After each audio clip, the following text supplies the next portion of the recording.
Hi, this is CEO Ty, and I am the CEO and founder of Educationally Speaking Center for Learning. Welcome to Educationally Speaking, conversations that will empower and equip you in order to give your child access to the curriculum. I am so excited about our guest. I have Mr. Trennis Harvey on the line with me. He is the principal of Heritage Academy. Mr. Harvey is an amazing principal. He is my former principal.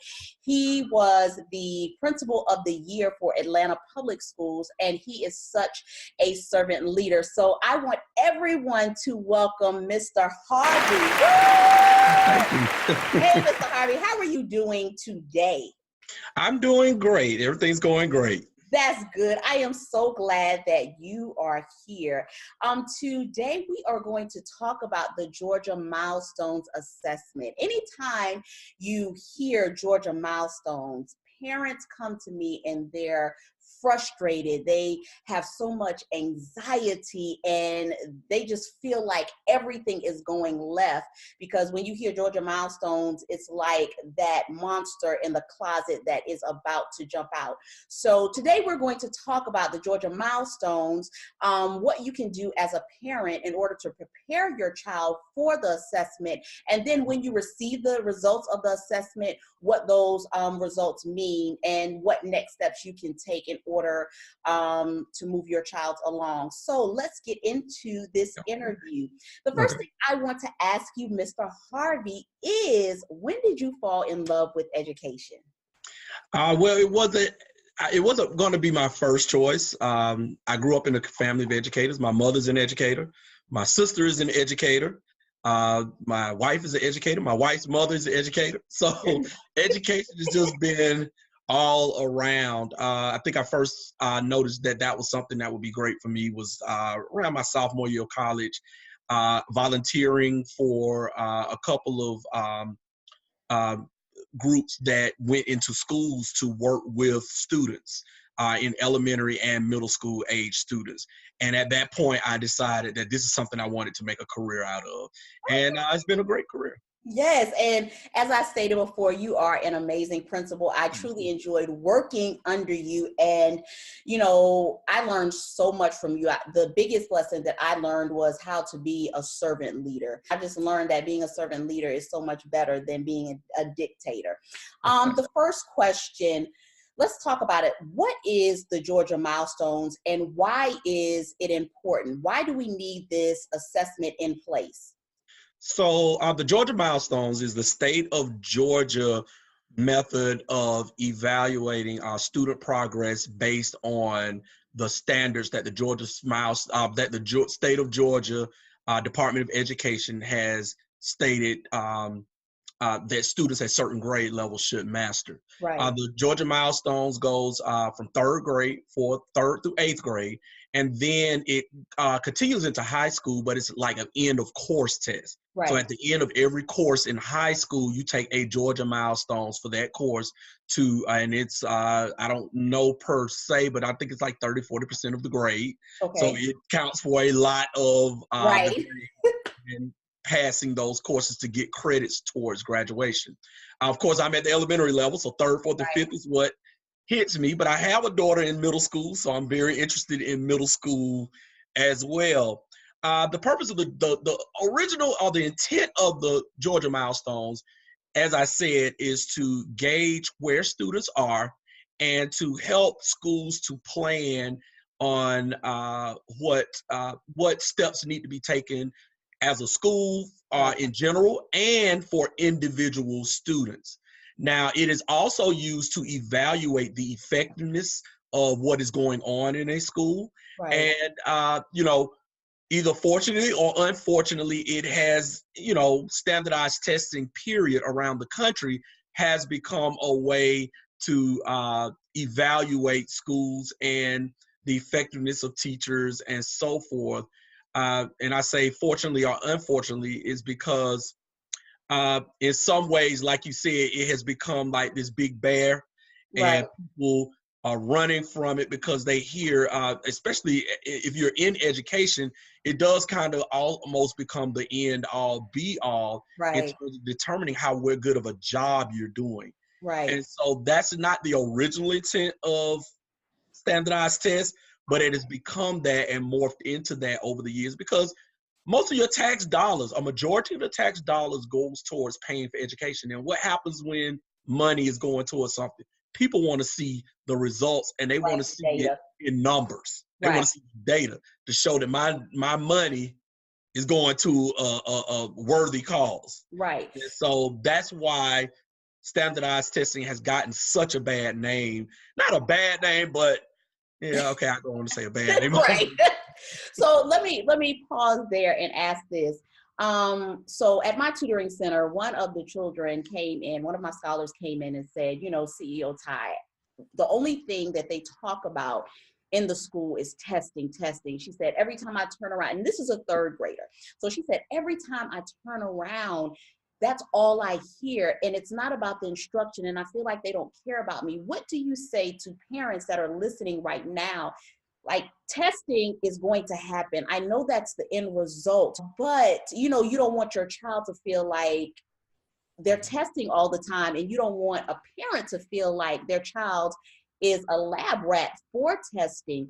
What do you say to calm the nerves of parents who think that's all my child is doing in public school, is just getting prepared for a test instead of just gaining access to the curriculum and getting them ready, getting them college and career, and what I'll also add is purpose ready? What advice would you give them? So a couple of things with the Georgia Standards of Excellence, which is the curriculum that we are required to follow. It's a little different from when we were in school in that we're teaching a little with it's more rigorous because we're not teaching just processes. We're actually teaching for conceptual knowledge. I'll give the example of I didn't realize why we had to regroup until I got into algebra. You're right. That is because in elementary school, I was just taught you follow these steps if you have a larger number and a smaller number and you're trying to subtract. Right. It was not, I just knew that you borrow from the tens, you put a 1 in front of the ones place, and you get your 13. I didn't learn until I got into algebra that I'm actually borrowing 10 ones and adding 10 ones to that 3. So now in second grade, students are having to learn conceptual knowledge so the students don't get that high. So the GSE is a little more rigorous in that we're teaching conceptual knowledge and not just process. Right. What I tell parents about the testing, and it can become that if it is allowed, what we try to do is put students in real world situations where they have to utilize the skills and utilize the conceptual knowledge that they're gained. For example, dealing with money, checkbooks, things of that sort, instead of just teaching them a process. And in the process of utilizing these skills and standards in real world situations, you're preparing them for the test, but they see the value of what they're doing. Right. And I believe that is the biggest thing, because sometimes you have 25, 28 students in the classroom and you're just like, you're teaching standards, but at the end of the day, just like you said, it's all about the value. And you want to make sure that the children come away with, gaining that real world experience and then understanding this is why I have to do this because it's going to be valuable to me later on. Yes. Right. Exactly. So let's talk about the achievement levels of the Georgia Milestones. And then when the parents receive their results back, that's the biggest thing because you receive your results and you look at proficient, distinguished, and it's just like, okay, if my child did not pass, will they be retained? And that is the biggest question from parents that I receive. They're just saying, will my child be retained and what can I do? So let's talk about the achievement levels and then retention as it pertains to the test when they receive the results. So I want you, a lot of times parents don't understand this part of it. I'm going to talk about the achievement levels. Then I'm going to talk about the difference between performance level and student growth. Gotcha. So, so two things. There are 4 levels that you can perform at on the milestones. The lowest level is beginning, and beginning pretty much just saying that the student is not at the level that we expect Right. based on the grade level that they're in. Right. They have not mastered those standards, all of the standards that they have been expected to master for that grade level. Developing is a notch above beginning. Developing is you're on the way towards it. You're not there. You haven't quite made it to grade level performance, but you're on your way there. Proficiency means that you're at grade level. You're performing at grade level. You're pretty much ready for the next grade level standards. Distinguished is you're above grade. You've performed above what the expectation is, and you're at a higher level. Right. Now, the state of Georgia, one thing I do like is that now the state of Georgia also looks at students' growth. And so even if a student in the past, if a student was at a beginning level, let's say scored a 400, right, and they moved to a 500, which is still beginning, the school was seen as failing that child. Right.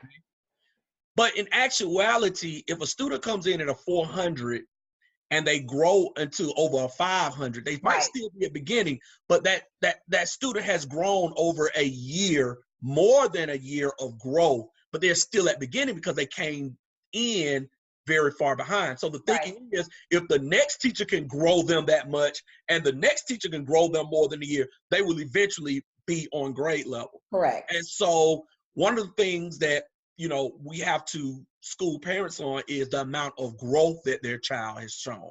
Right. Another thing is we have a lot of students who come in proficient or distinguished, but they don't grow. Right. And so because they are at proficient and distinguished, we're excited. But if you compare the scores from the 2 years, they really showed no growth. Right. And so that's a problem as well. Right. And so what is happening with the way the state of Georgia looks at the CCRPI, College Career Performance Index, is they're starting to evaluate how much growth schools are doing for students who are behind, and they still didn't get to developing a proficient, but they showed a lot of growth. Right. And parents should be proud of that as well. Right. And that's something that a parent needs to hear. And that is something that I try to teach my parents.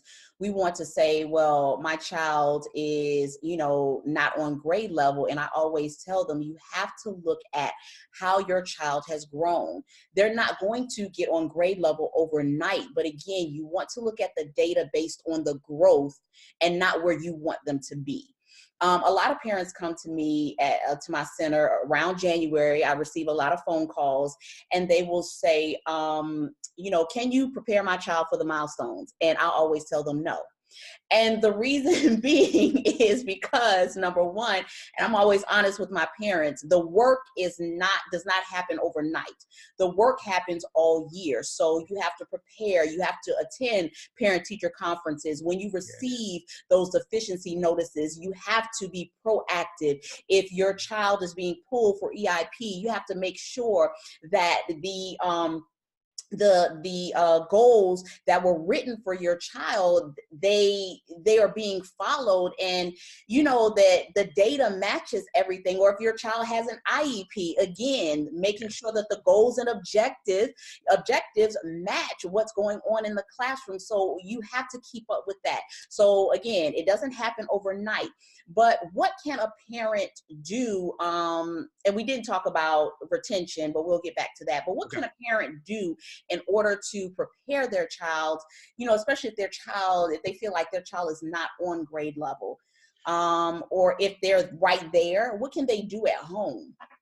Number one, I would always say, have your child read on a regular basis. And I know that sounds just, that's cliche. No, they know. We all know that.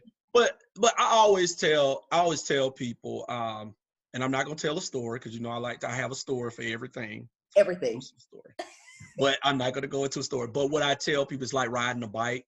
Uh, you could teach a child to ride a bike, and they're going to fall and fall.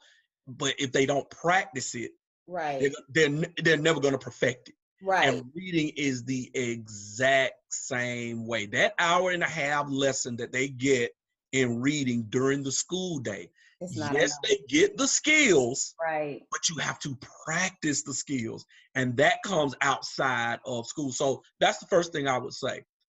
The next thing I would say is there are websites. The Georgia DOE has all of the standards online. They have something called a milestone study guide. If you go to georgiadoe.com. Let me stop you right here. So Yeah. my parents and the people that follow me, I have 2 documents on my blog, educationallyspeaking.blog, and I will pin it down here, and all of that is already done. Okay, All great. you have to do is click and it will pull up the practice questions, the standards for every grade level in reading and math. So if you go to educationallyspeaking.blog, it will be there for you. The other thing I always say is point things out to your children. Right. Last year, my wife and I got our daughters' bank accounts. Mm. And so these are just things that help. Right. They both have a debit card. We keep them, of course. Okay. They earn an allowance, and we put Right. their allowance money in the bank account. So when they go out, they have to make decisions. All of these are they seem like cliches, but It put works. into practice. They Right. have to determine what they have. They got to determine the taxes that they have to pay on this $5.75. They have to determine all the things. So these are just some things that we do just in the regular realm of their regular lives that Right. make them utilize some of the standards that they are studying in school. Also, what I would say is go talk to the teachers. Find out what standards they're working on and when. Some schools send grade level newsletters home with the standards they'll be working with over the next 2 to 3 weeks. Take that, go online, see what those standards are about, and then begin working with your children on those standards. Like I said, we don't, to a certain extent, because the schools are evaluated based on the results of milestones, Right. it is going to be we got to make sure that the students are practicing, because remember, the milestones is all online now. If it's no paper and pencil See, anymore. I've been out since 2015. There is no paper and pencil. It's all online. So I know So last year they did paper and pencil, and if you had an IEP and it was specifically stated in your IEP, but even after your IEP, the teacher has to go in and put everything in online. Okay, so let's talk about that for parents who have who have children with special needs. So pay close attention to this. For if you have a student that is going to take the Georgia Milestones and they have an IEP, can you repeat that, Mr. Harvey, please? So if they have an IEP, it must be specifically stated in their IEP that they need the paper pencil version of the assessment. And I will let my parents know. And that has to be done prior to March. So if that has not been done, yes, because we have to submit everything into the state dealing with testing at the beginning of March. Our next FTE count is coming next week. So by that time, everything has been, and what you don't want, what schools are very wary of, is changing these things at the last minute, because then it looks fishy. Right, exactly. So you want to have all of that in. The other reason you want to have that in from the beginning of the year is when they take assessments during the year and throughout the year, you want to give them the same accommodations that they will have for testing. We don't want this stuff to spring up on them in testing. Right. So that's why it's important to have that, October, September, have all of that in the bag. Right. Other than that, it will be online. Okay. So parents, you hear that. If you have a child that has an IEP, make sure that you're proactive. And when you're sitting in the IEP meeting, you discuss these things because you know your child. We're having this discussion and we don't know your child's needs, but you do. So make sure that you're proactive and you're discussing these things, especially testing, because just like Mr. Harvey said, one of the things you don't want a red flag going up and you are holding an IEP meeting in February and you're making all of these changes. And one of the questions they're going to ask is, why weren't you doing this all year to prepare the child? So let's talk about this. Retention. If a child fails, does it not mean that they're college and career ready? What happens when the test results come back and a child is not distinguished or proficient and they're just developing or beginning? Is that child retained? And if the recommendation for retention is made, what does the appeal process look like for a parent? Okay, so the retention policy comes into play for 3rd, 5th, and 8th grades. Mm-hmm. In 3rd grade, they must pass reading, or when I say pass, they must be at least developing and above in reading. In 5th and 8th grades, they must be developing and above in reading and math. Okay. So reading, so let me say this. If a student does not score developing, or they score beginning in any of those subjects, they are afforded the opportunity to take a retest. Right. Some school districts do the retest before school is out. Atlanta Public Schools does it about 2 weeks after school releases. Okay. So they do it in June. So is there any remediation between that time?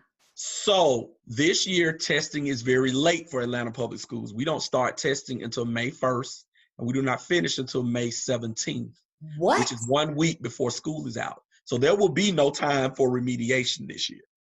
Whoa. Now, every school district has autonomy in how they do the retest. Right. In the past, we tested at the beginning of April. Right. Mid-April, we were finished by May 1st, and we spent the month of May remediating those who may have, and we pretty much remediated everyone because you don't get the scores until the end of school. Correct. Now we won't get the scores until students have gone home.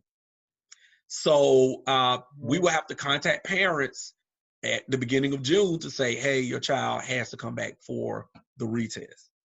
And so once the retest is taken, those results usually come back before students start school for the next school year. If students are still in beginning, they don't pass the retest, there is an appeals meeting convened at the school. Right. The appeals process includes the school representative, right, the parent, and the teacher of the child. okay. And during that meeting, there are discussions had on whether we're going to place the child in the next grade level, or if we are going to, or if they are going to be retained. Okay. And so usually we try to gauge these things before, by February. So right now we're having, at our school, we're having parent conferences now based on how students have been performing to have conversations with parents. So and that I'm sorry to interrupt, but that is an amazing point. And that's something that I continue to drive home with parents. And it goes back to the point that I made before. You cannot wait until the last minute. When schools are contacting you, you know what your child is doing all year long. You know how your child is performing. And so that's what I tell my parents. Come in and start tutoring in August. Go to summer school. If you find that your child has a deficit in December, start then. Don't wait until February or March and say, okay, now all of a sudden, can you get my child ready? And going back to what we said before, you have to listen to what the teacher is saying all year long and preparing your child all year long, because that really matters, you know, especially with the standards and just being able to process the information. So don't wait until the last minute. Exactly. So yeah, so and then like I said, could have a student that has performed very well all year and they have a bad couple of days and end up beginning. Right. So that's why you have that appeals meeting, because we can come in and say, hey, they had a death in the family, or something of that sort that threw them off and they performed bad. But all throughout the year, they performed well. It was just a bad, and we could make those decisions and move the student on to the next grade level. So it does not necessarily mean that there will be a retention. Got you. Is there anything else that you would like to add about the Georgia Milestones? Any words of encouragement, motivation? Well, just to motivate, it is, I say it's one of those necessary things that we may not always agree with, but we can benefit from, almost like taxes. We don't agree with the taxes all the time, but we benefit from them. Where's my money? Right. So with that being said, I just say that, make sure your children, we as adults have to watch how we approach testing, because it rubs off on students. So if we're panicking, our children will panic. Right. If we talk negatively about it, our children are going to have a negative view of it. Right. And so I just say, build your children up. It's something that, we have to do. Right. And it's something that can be helpful. It's information that can be helpful for the school, for you as a parent, and for your child as they move forward in their educational process. Right. And one thing that I'll tell the parents as well is when you're talking to your child about testing, and this can happen all year, just remind them that this is not to punish you, but it's just to assist you or to help you. So I would like to thank you, Mr. Harvey, for joining me tonight. I appreciate it. If you have any questions, you can always email me at educatespeak@gmail.com. Make sure you go to our blog, educationallyspeaking.blog, and hit subscribe, because a lot of this information is on there. Go to our YouTube channel, Educationally Speaking Center for Learning. Hit subscribe so that every time I post a video, it will come up. And make sure you visit our website, educationallyspeaking.net. Our summer school information is up now. Thank you so much. I appreciate it. And thank you for supporting Educationally Speaking Center for Learning. Have a winning day.